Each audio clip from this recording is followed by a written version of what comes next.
At the start of the series, Special Agent Mark Benford of the Federal Bureau of Investigation emerges from his crashed vehicle and discovers the city of Los Angeles in turmoil. Cars have collided into each other, airplanes have crashed into the nearby buildings, and hundreds and thousands of people have died. Following this, the series jumps back to 4 hours earlier, where Mark is at his house, getting ready for work. He lives with his wife, Olivia, a doctor by profession, and their 6-year-old daughter, Charlie. After breakfast, Mark heads outside and greets Nicole, Charlie's babysitter. He asks her to stay late that day because Olivia has to work a late shift at the hospital. Nicole takes this as the perfect opportunity to have some alone time, so she accepts. Meanwhile, Olivia tries to call Bryce Varley, a fellow doctor, but he doesn't pick up. It turns out that he has not reported to work since a few days. We are then taken to a pier, where Bryce is casually strolling around. As he observes the nearby people enjoying themselves, he pulls out a handgun from his bag. On the other hand, Mark is attending an Alcoholics Anonymous meeting where Aaron Stark, a friend of Mark's, is giving a speech. He describes how his Marine daughter Tracy died in Afghanistan, and how his wife divorced him when he needed her the most. After the meeting, Mark tells his friend to move on and find a girl, and the latter reluctantly agrees. Later, Mark joins his partner Dimitri in surveilling an unnamed woman. Dimitri takes pictures of her as she shakes hands with her accomplices. Shortly after, the unidentified woman and her accomplices get into a black vehicle and prepare to leave. Seeing this, Mark radios his boss Stanford Wedek and a fellow FBI agent Janice Hawk to prepare for mobile surveillance. Unfortunately, the vehicle's occupants become aware that they are being pursued and make an effort to flee. Mark and Dimitri immediately go after the vehicle, resulting in a high-speed chase through the streets of Los Angeles.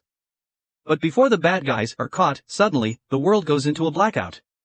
In this period, everyone loses consciousness and sees a glimpse of their future. Mark sees that he is alone and stressed out at night in his office. He writes down /who else knows, on a page-a-day calendar, posts stuff on a bulletin board, and drinks some alcohol. The day is April 29, 2010, according to the calendar. As red laser light pierces the darkness of Mark's office, masked men enter the room and look for Mark because he knows too much about the global outage. In the present, everything has been devastated.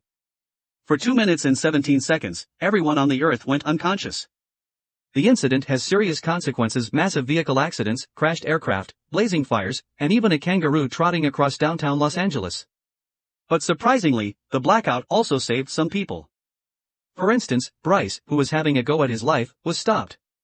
When he wakes up, he interprets the strange occurrence as a message that his death was not meant to be.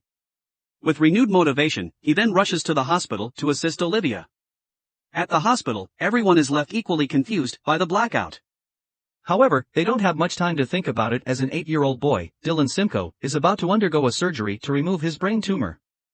The weird thing is that Dylan knows Olivia, despite her meeting him for the first time. In the next scene, the heroic doctors somehow manage to save the boy, but learn that his mother died in the widespread blackout. To make matters worse, Olivia and the hospital staff are unable to find his father. Elsewhere, at the FBI headquarters, Mark and Dimitri bring in the woman they were chasing after when the blackout occurred. They try to interrogate her, but the woman claims that she has nothing to do with what happened. Later, as all the FBI agents are in a meeting, Mark shares the specifics of his blackout vision. He claims to have experienced a flash, but it wasn't from the past, but from the future. Hence, they give it the name Flash Forward. Hearing this, the other FBI agents also reveal that they experienced the same phenomenon. It turns out that everyone had flashes of events that have not yet occurred. It gets weirder here. All the flashes took place on the 29th of April 2010, 6 months from now. While everyone is busy explaining their flashes, Dimitri is concerned because he did not have one. He wonders if that is because, 6 months from now, he will be dead. On the other hand, Janice reveals that she saw herself 17 weeks pregnant, which is odd because she doesn't even have a boyfriend. Then, Mark mentions that in his vision, he was investigating the cause of the flash forward. Hearing this, his boss, Wedek, assigns him, Dimitri, and Janice to investigate the case. To kickstart their investigation, Janice wants to create a website so people from around the world can post their visions. This way, they can search for patterns that are similar and research about them. Later in his office, Dimitri helps Mark put together his vision so that they can get a lead. Mark reveals that in his flash, he saw that the name of the investigation was Mosaic. The name D. Gibbons was written on a note card. There were also some photographs, one of an old man, and one of a doll that was burned with a bullet casing nearby. The words Blue Hand were written on another note. One of the masked men coming to kill him had a tattoo on his arm, 3 stars. Mark was also wearing a friendship bracelet, like the ones kids make, and lastly, he was drinking heavily. Elsewhere, a tired Olivia wonders what her flash meant. She had seen a man in her house and called him honey, suggesting that she and Mark had ended their marriage. Olivia is upset because of the strong feelings she had for the mystery man in her flash. She shares this with Mark, but instead of being angry, he comforts her by saying that just because they saw those things, doesn't necessarily mean they're going to happen. Meanwhile, at the hospital, Dylan's father, Lloyd Simcoe, arrives to visit his kid. In a shocking turn of events, it is revealed that the man Olivia saw in her flash is none other than Lloyd himself.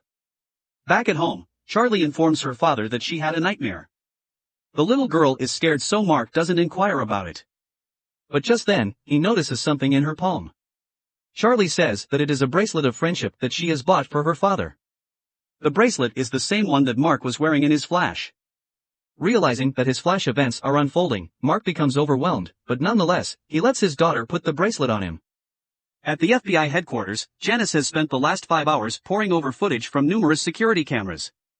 Every video depicts the same thing: people all over the globe blacking out for 2 minutes and 17 seconds. However, in one video, which was recorded at a sports event in Detroit, the whole stadium crowd falls unconscious, except for one figure. The person slowly moves along the stadium until finally vanishing into the exit's shadows. The following day at school, Charlie gets into trouble with one of her classmates when she is forced to share what she saw in the blackout. Later, at a staff meeting, Wedek informs the LA field office employees that 6 FBI agents had quit that morning, bringing the 3-day total of resignations to 18. As he continues explaining the situation, a woman interrupts him and mocks his speech. She is introduced as Anastasia Markham, Deputy Chief of Homeland Security. Just then, Mark's phone rings and he rushes out the door, stating that there is an issue at his daughter's school. In the next scene, Mark meets with Olivia and Principal Byrne at Charlie's school. Byrne is concerned about the little girl's reluctance to talk about her vision, implying that she saw something bad. Later, Mark and Olivia discuss the matter and speculate that their daughter saw the man in Olivia's vision. Meanwhile, at the FBI field office, Anastasia expresses skepticism regarding the legitimacy of the investigation. She claims that they are spending too much time and money on the useless website. But her demeanor quickly changes when Wedek shows her the Detroit Stadium's security video of the person, whom they refer to as Suspect Zero. Shortly after, as Dimitri and Mark are talking about Dee Gibbons, Janice interrupts them, announcing that a woman named Dee Gibbons is asking to see Dimitri. Wasting no time, the FBI agents start questioning Gibbons. When asked about her flash, she describes an angry phone call about pigeons with an unknown person, during which she screamed at the person to speak to Mark and Dimitri. On the other hand, Olivia brings Charlie to the hospital with her. As she is working, Lloyd approaches her to thank her for saving his son's life. Seeing him, Olivia realizes that he is the same man she called Honey in her flash. Taken aback, she takes her daughter to the room where Dylan and her father are present. Olivia then asks Charlie if she recognizes Lloyd, but the little girl replies that she does not. However, just as Olivia breathes a sigh of relief, Charlie notices Dylan and starts screaming. She demands to know who hurt him, indicating that she had seen him in her flash. Back at the field office, Janice reports that the only interesting information she could find on Gibbons was that her credit card was used twice within minutes to make purchases in Virginia and Utah. Dimitri believes that a clone card was used by someone else. Just then, Wedek remembers what Gibbons said earlier. She used the word pigeon a lot of times in her flash. Realizing that the word may be of significant importance, Janice searches for the term and discovers a place called Pigeon in Utah. As the discussion is going on, Mark sees his wife in the hallway and excuses himself. Olivia tells Mark about their daughter's reaction to seeing Dylan and about meeting the man she saw in her flash. As expected, Mark is devastated to hear this, as his worst fears are starting to come true. He tries to inquire further, but just then, Dimitri interrupts them with an important lead. It turns out that Gibbons' clone credit card has just been used to buy a bus ticket out of Pigeon, Utah. Later, Mark and Dimitri reach Pigeon to meet with Sheriff Keegan, a local officer. The FBI and the Pigeon Sheriff's Department have staked out the local bus station in the hopes of catching whoever cloned Gibbons' credit card, believing she is the right /D Gibbons /. However, the bus departs after dark, with no passengers in it, much to the dismay of the group. But as they are about to leave the scene, they spot an abandoned doll factory, which Mark connects with the photograph of the doll he saw in his flash. Because of this clue, the group breaks into the factory and sees a shadow on the move. Unfortunately, while pursuing it, Mark sets off a booby trap and causes some of the hanging dolls to bounce around. Soon, they enter a room and find a strange man holding 2 lighters, surrounded by computer equipment. He drops the lighters and they erupt in flames. The man then shoots Sheriff Keegan, killing her on the spot. Mark and Dimitri fire back, but the mysterious man escapes and releases some grenades, setting off an explosion. In the aftermath of the incident, investigators discover a cell phone and a white queen chess piece. They believe that the mysterious man is a heavy-duty computer hacker. Later, the FBI agents discover that the cell phone discovered at the doll factory made a phone call during the blackout. The call was made to someone at the same stadium where Suspect Zero was, indicating that they both are connected. As Dimitri is leaving the FBI building, he receives an anonymous phone call from a woman, claiming that in her flash, she was in an intelligence briefing where she learned that Dimitri will be murdered on March 15, 2010. She further tells him that he will be shot 3 times before abruptly ending the call. Shocked, Dimitri tries calling her back, but her number is unavailable.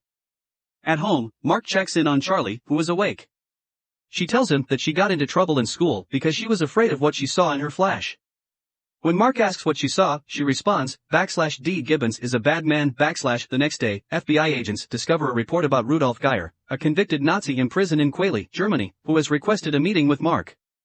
The whole department is confused why an old man from another country would ask for Mark, and they look into his file. Lo and behold, he turns out to be the same man that Mark was investigating in his flash. Because of this revelation, Wedek orders Mark and Janice to head to Germany and interrogate Geyer. Next, Dimitri's fiancée, Zoe, arrives from Seattle and the two proceed to a motel. While lying in bed, they discuss their visions and future. Dimitri is taken aback when he learns that Zoe's flash was at their wedding and that he was allegedly in it. With a heavy heart, he lies that he also witnessed the same event. At the hospital, Olivia has lunch with her friend, Felicia, where they talk about their husbands and what they saw in the flash. Felicia is the wife of Stan, one of the FBI's top officers, and a good friend of Mark. She claims to have seen a young boy, a Taff, whom she had never seen before, living at her home and addressing her as /mom /elsewhere. Mark and Janice arrive at the German prison where Geyer is being held and, along with the warden and Geyer's attorney, begin questioning him. Surprisingly, the old man demands that he be released from prison and allowed to settle in America with his charges dropped in exchange for information. After a lot of deliberation, Mark agrees to the deal, but only if Geyer reveals something worthy of his trust. However, the old man starts explaining riddles and useless stories, which make no sense to the detectives at all. Enraged, Mark gives Geyer one last chance to be useful, and the latter finally starts describing his flash. He says that he was returning to America and at an airport, he was speaking with a customs official, Jerome Murphy. He told Murphy that he had a murder to thank for his freedom. When Mark asks why he was called out of all people, Geyer reveals that he was sent to America because of Mark. To confirm Geyer's flash, Dimitri meets with Murphy and inquires if he also saw the same vision. Surprisingly, Murphy recalls the exact same events, hence confirming that the old man was actually telling the truth. Back in Germany, Mark promises Geyer his freedom and asks him to explain everything else that he knows. The old man then reveals that the murder he witnessed was the slaughter of a large number of crows outside his prison window. Although the information is not significant, he gives Mark a book about birds to research more about them. Meanwhile, at a memorial service for officers killed during the global blackout, Felicia notices a Taff sitting in the front row with a woman. Shortly after, Zoe pleads with Dimitri to set their wedding date for the D-Day, that is, April 29, 2010. Dimitri is hesitant at first, but when Zoe insists, he agrees. After returning to the States, Mark speculates that there could have been other events in which large numbers of birds died. He and Janice head to the office to look through news files. Surprisingly, they discover a report from Somalia in 1991, in which a large number of crows died while residents also experienced a mass loss of consciousness, eerily similar to the global blackout. The series then shows a flashback to 1991 in the Gonwar region of Somalia, where a young boy is seen herding a group of goats. Moments later, he sees a large number of crows flocking around him. To his surprise, all the crows suddenly drop to the ground. Panicked, he quickly runs over the hill to see his village, only to find a large number of unconscious people on the ground. The episode ends as a large aircraft in the center of the village appears to be emitting some form of smoke.